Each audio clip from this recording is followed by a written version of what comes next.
Now, sports from the FNBO Sports Desk. FNBO, the great big small bank.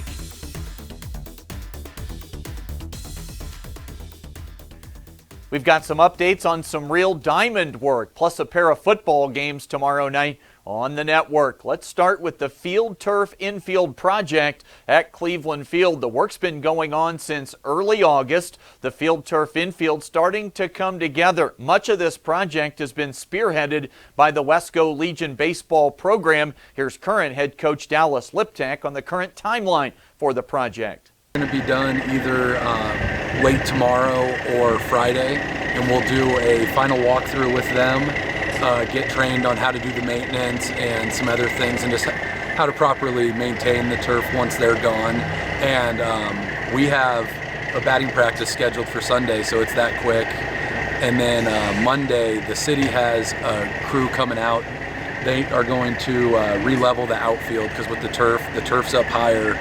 So the city's helping us out and gonna get a crew in here to work on the outfield lines so that everything's even and looks real nice.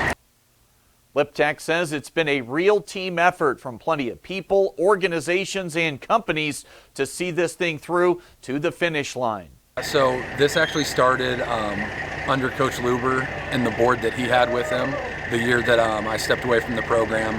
They filed a grant for a shovel-ready grant during COVID. It was for projects that got shut down during COVID. They applied for it, and when I took over, we just kind of took it over and got approved for it. The Webbs and Wesco were big donators for it, and then we have state grant money from the state, and county tourism's been a real help.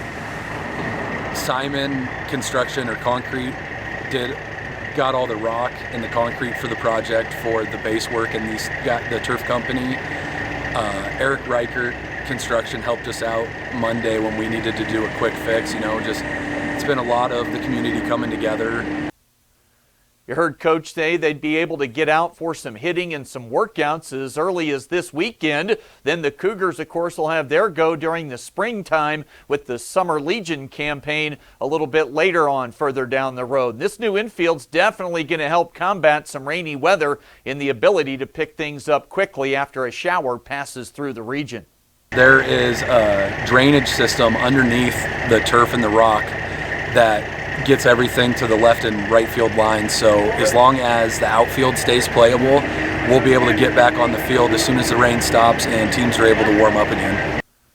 Great to see the sport of baseball getting an upgrade in town with the new Field Turf Infield at Cleveland Field. Also yesterday, a change of location for the Gering football team for their practice due to the standoff situation near Gering High School. Practice was moved up to the Landers Complex in Scottsbluff as Gering continued to prepare for their game on Friday at Lexington. Gering last week, they lost a tight one at home to Seward, and Gering coach Danny O'Boyle says despite the 1-4 record, things are starting to come together for his program.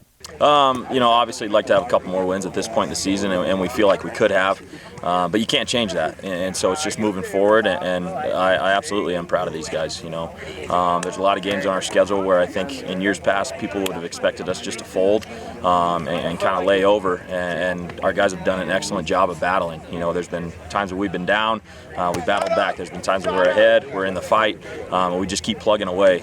So this is a very resilient group, and I really like the way we're looking heading into this last stretch of the season when we need to get a couple of wins. Our guys are hungry. Their mindsets haven't shifted. We're pressing on, and we're going to give it everything we've got going forward.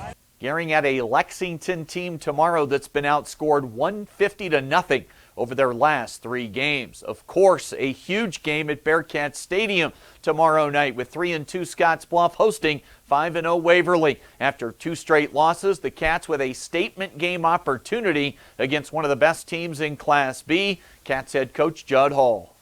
I have to take care of ourselves. Can't turn the ball over. I have to be willing to committing to playing harder and longer than they do. So that's going to be the focus of practice this week, is just playing as hard as they can and then trying to play harder longer than they do. Sounds good. Waverly coming off a 28-0 road shutout win over York. That is the latest today from the FNBO Sports Desk. I'm Chris Cottrell.